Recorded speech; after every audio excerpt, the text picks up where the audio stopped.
Have you noticed the cynical nature of the markets? I mean, in crypto alone, there were at least 4 of them. Much more important is the question of what is the role of those in power in these cycles. Okay, let's be honest. When Bitcoin was worth a penny, no one actually cared about cryptocurrencies at all.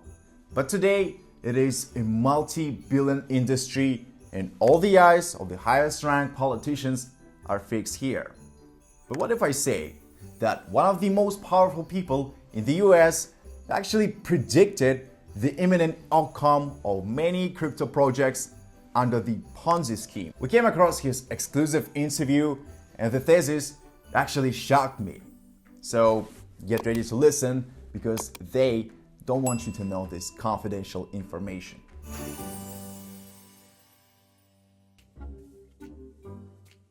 So, after the collapse of the largest crypto exchange, you know what I mean, FTX, overall confidence in crypto has decreased. Again, it was, as builders say, a controlled collapse. You probably know how this happens. Intelligence agencies working for the US Democrats covered their tracks as the new composition of the US Congress was going to investigate scams around the elections to this very Congress. So the common people were shown what and how men in the high castle would do with their money. So let's just say it was a dress rehearsal for something truly massive. But let's get to the point. So on December 4th, Joe Lonsdale gave an interview in which he shared thoughts on the future of cryptocurrencies. He is, well, an unusual character. A Palantir co-founder together with Peter Thiel, and in its turn, Palantir is not just an IT company providing analytics services. It is a backbone company in the field of big data processing and predictive analytics. Thanks to Palantir, Donald Trump unconditionally won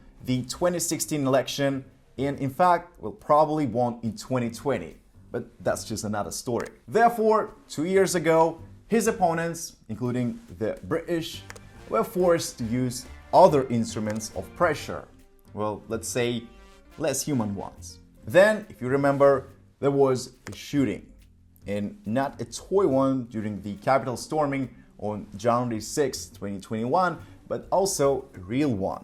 A month before this global show, on December 6, 2020, in Germany, during an operation to stop electoral fraud, the head of the CIA, Gina Haspel, who led this very fraud in the heart of the EU, was seriously injured. Haspel was dismissed on January 20, 2022, and there was no information about her state of health either before the resignation or after. But let's go back to Palantir. So companies of this kind are engaged not only in white, black, and all shades of gray analytics. I want to punish you right now. But also test new tools. So let's allow ourselves a wild guess.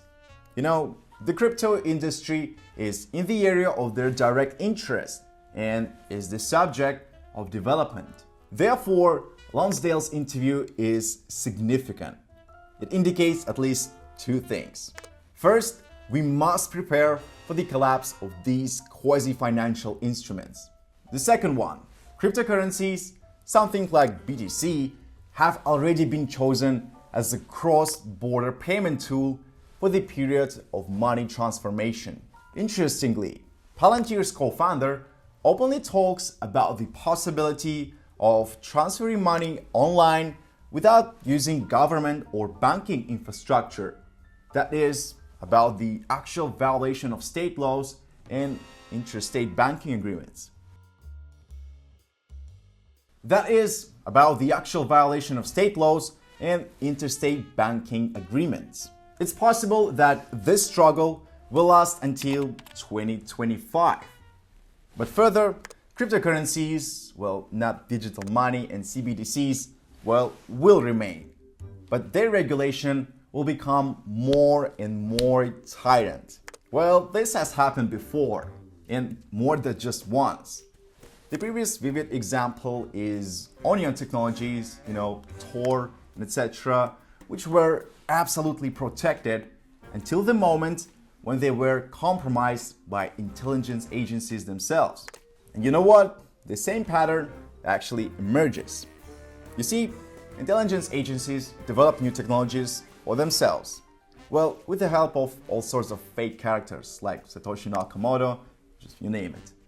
Next, they throw them into the people for global testing. Well, then they choose the appropriate options. In this short period, programmer anarchized freedom sets in. So when technology is institutionalized, it is centralized. Especially nimble users are imprisoned and the technology goes into the realm of crime and returns to the deep state's hands. Normal people like us, well, we don't want to believe that this is true. But once you dig a little deeper and find out a few unpleasant facts, well, an epiphany comes. And the truth is always uncomfortable. Another interesting fact. The interview was actually published on Fox News, the conservative channel of the Republicans. So Fox is the people's media for those who support the America for Americans line and dislike the financial and trade oligarchy represented by the Democrats. Fox's audience is those with whom the 100-year war is going on in the United States. These are descendants of white settlers who still believe in the Constitution, which begins with the words, "We, the people of the United States." Okay, and now to the interview itself. Palantir co-founder Joe Lonsdale predicts the future of crypto. Perhaps most crypto companies will collapse after years of industry Ponzi schemes. Although more and more crypto companies are doomed to bankruptcy, cryptocurrency will remain the most important tool for the exchange of funds around the whole world. Overall, I think most things will fail, Lonsdale said. Various crypto lenders, crypto tokens, and other parts of the ecosystem were just a Ponzi scheme and it didn't make any sense. That's what you would expect in any situation where you have things that are not regulated. For the past few years, crypto projects have been priced not on the basis of cash flow, not on the basis of value creation in the economy, but on the basis of what people would pay for it, Joe added. And you see, the domino principle is already at work. FTX, a Bahamas-based crypto exchange, filed for Chapter 11 bankruptcy in early November after reportedly losing at least, $1 billion. Another major crypto company, BlockFi, also filed for bankruptcy last week, following other crypto companies such as Celsius Network and Voyager Digital in Chapter 11 proceedings.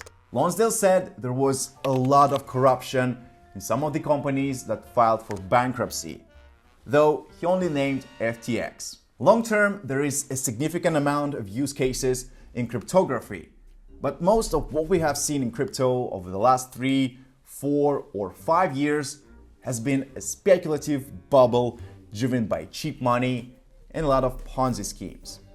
Palantir's co-founder gave his prediction about the future of the whole crypto market, and in our opinion, this info is crucial for all crypto users. By the way, you can find it on our Telegram, where we regularly share interesting and exclusive things. Just feel free to join. And by the way, we definitely recommend you to explore Lonsdale's Fox interview on your own. The link will be in the description below. Okay, so should I draw any conclusion? Well, I'd rather not. You have the right to interpret the information received at your own discretion. What is clear to me is that crypto will continue to develop, but many more shocks await us. Like 10K for BTC sounds more and more realistic right now. But what do you think? Are we already at the bottom, or will the powers that be continue the market's collapse? Just leave your thoughts in the comments down below. Subscribe to the channel, like this video, and see you in the next one.